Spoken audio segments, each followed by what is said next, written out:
ಲೋಕಸಭಾ ಎಲೆಕ್ಷನ್ನ ಬಳಿಕ ರಾಜ್ಯದಲ್ಲಿ ಏಕಕಾಲದಲ್ಲಿ ಖಾಲಿ ಇರುವ ಲೈನ್ಮ್ಯಾನ್ಗಳ ಹುದ್ದೆ ಭರ್ತಿಗೆ ಕ್ರಮ ಕೈಗೊಳ್ಳಲಾಗುವುದು ಎಂದು ಇಂಧನ ಸಚಿವ ಕೆಜೆ ಜಾರ್ಜ್ ಹೇಳಿದ್ದಾರೆ. ಜಿಲ್ಲಾಧಿಕಾರಿ ಸಂಕೀರ್ಣದ ಡಾ ವಿಎಸ್ ಆಚಾರ್ಯ ಸಭಾಂಗಣದಲ್ಲಿ ಮೆಸ್ಕಾಂ ಹಾಗೂ ಕೆಪಿಟಿಸಿಎಲ್ ಸಂಬಂಧಿಸಿದಂತೆ ಪ್ರಗತಿ ಪರಿಶೀಲನಾ ಸಭೆಯಲ್ಲಿ ಭಾಗವಹಿಸಿ ಅವರು ಮಾತನಾಡಿದರು. ಈಗಾಗಲೇ ರಾಜ್ಯದಲ್ಲಿ ಲೈನ್ಮ್ಯಾನ್ಗಳ ಕೊರತೆಯಿದೆ. ಅದಕ್ಕಾಗಿ ಏಕಕಾಲದಲ್ಲಿ ಲೈನ್ಮ್ಯಾನ್ ಹುದ್ದೆ ಭರ್ತಿಗೆ ಕ್ರಮ ಕೈಗೊಳ್ಳಲಾಗುವುದು. ಅದಕ್ಕೂ ಮೊದಲು ಜಿಲ್ಲೆಯಾದ್ಯಂತ ತರಬೇತಿ ನೀಡುವ ಕಾರ್ಯ ನಡೆಯಲಿದೆ ಎಂದರು. ಅಧಿಕಾರಿಗಳ ನಡುವೆ ಹೊಂದಾಣಿಕೆಯ ಕೊರತೆ ಎದ್ದು ಕಾಣುತ್ತಿದೆ. ಕೆಲವರಿಗೆ ಮಾಹಿತಿಯೇ ಇಲ್ಲ. ಅಧಿಕಾರಿಗಳು ಜನಪ್ರತಿನಿಧಿಗಳ ಬಳಿ ತೆರಳಿ ಅವರ ಬೇಡಿಕೆ ಹಾಗೂ ಕ್ಷೇತ್ರದಲ್ಲಾಗುತ್ತಿರುವ ಸಮಸ್ಯೆಯ ಕುರಿತು ಮಾತನಾಡಿ ಅದಕ್ಕೆ ಸೂಕ್ತವಾಗಿ ಸ್ಪಂದಿಸಬೇಕು. ಬಡವರು ನಿಮ್ಮ ಬಳಿ ಬಾರದೆ ನೀವೇ ಅವರ ಬಳಿ ಹೋಗಿ ಸಮಸ್ಯೆ ಕುರಿತು ಪಟ್ಟಿ ಮಾಡಿ ಅವರಿಗೆ ಸೂಕ್ತವಾಗಿ ಸ್ಪಂದಿಸಿ ಎಂದು ಸೂಚನೆ ನೀಡಿದರು.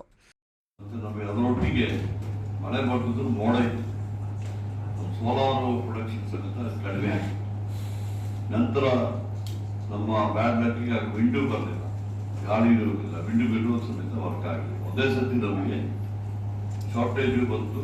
ಡಿಮ್ಯಾಂಡು ಸುಮಾರು 8,500 ಇದ್ದು ಕಳೆದ ವರ್ಷ ಆ ಸಂದರ್ಭದಲ್ಲಿ 16,000 ಡಿಮಾಂಡಿಗೆ ಹೋಯಿತು. ಮಳೆ ಬರೋದ್ರಿಂದ ಎಲ್ಲ ಇರಿಗೇಷನ್ ಪಂಪ್ ಸೆಟ್ಗಳು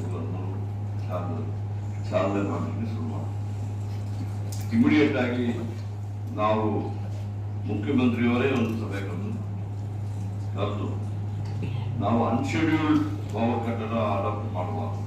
ಅದಕ್ಕೆ ರೈತರು ಸಮೇತ ಹೇಳಿದ್ರು ಒಂದು ಕರೆಕ್ಟ್ ಟೈಮಲ್ಲಿ ಹೇಳಿ 5 hours ಆ ಸಂದರ್ಭ 5 ಗಂಟೆಗೆ ನಾವು ಆ ಸಂದರ್ಭದಲ್ಲಿ 1 ತಿಂಗಳು 1.5 ತಿಂಗಳು ಮಾತ್ರ ರೈತರು. ಆಗ ಕಮರ್ಷಿಯಲ್ ಮತ್ತು ಇಂಡಸ್ಟ್ರಿಯಲ್ ನಾವೆಲ್ಲ ಪವರ್ ಕಟ್ ಮಾಡಿ ಅದು ಏನಾಗಿದೆ ಒಂದು ತಪ್ಪು ಕಲ್ಪನೆ ಬಂತು.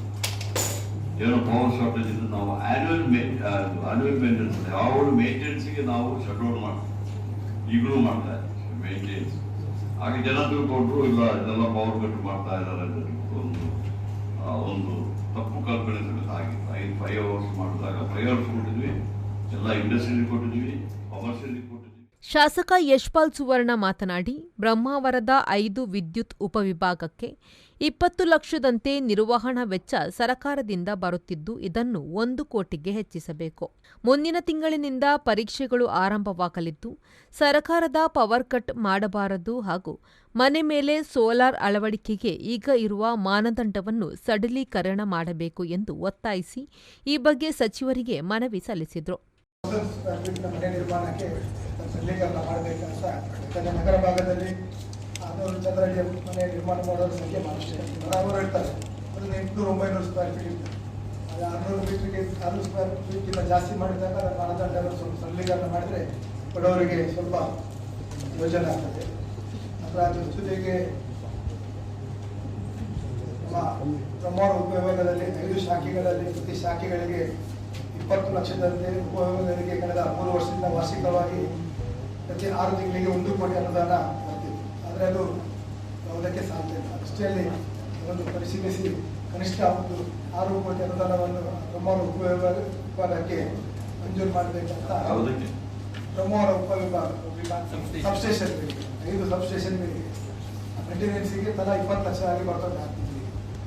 ಅದು ಯಾವುದೇ ಸಾಧ್ಯವಿಲ್ಲ. ಅದಕ್ಕೆ ಕನಿಷ್ಠ ಒಂದು 6 ಕೋಟಿ ಎಟ್ ಟೈಮ್ ಒಮ್ಮೆ ಬಿಡುಗಡೆ ಮಾಡಿದರೆ ಒಂದು ಹಂತದ ಕಾಮಗಾರಿಗಳು ಮಾಡಲಿಕ್ಕೆ ಸಬ್ ಡಿವಿಷನ್ನಲ್ಲಿ ಅಲ್ಲ 5 ಸಬ್ಸ್ಟೇಷನ್ ಬ್ರಹ್ಮಾವರ ಉಪವಿಭಾಗದಲ್ಲಿ 5 ಸಬ್ಸ್ಟೇಷನ್. ಕುಂದಾಪುರ ಶಾಸಕ ಕಿರಣ್ ಕುಮಾರ್ ಕೋಡ್ಗಿ ಆ ಭಾಗದ ಸಮಸ್ಯೆಯ ಬಗ್ಗೆ ಸಚಿವರ ಗಮನಕ್ಕೆ ತಂದರು. ಈ ಸಂದರ್ಭದಲ್ಲಿ ಮೆಸ್ಕಾಂ ಎಂಡಿ ಪದ್ಮಾವತಿ, ಕೆಪಿಟಿಸಿಎಲ್ ಎಂಡಿ ಪಂಕಜ್ ಕುಮಾರ್ ಪಾಂಡೆ, ಜಿಲ್ಲಾಧಿಕಾರಿ ಡಾ ವಿದ್ಯಾಕುಮಾರಿ, ಸಿಇಒ ಪ್ರತೀಕ್ ಬಾಯಲ್ ಮುಂತಾದವರು ಉಪಸ್ಥಿತರಿದ್ದರು. ಶ್ರೀಜಿತ್, ವಿ4 ನ್ಯೂಸ್, ಉಡುಪಿ.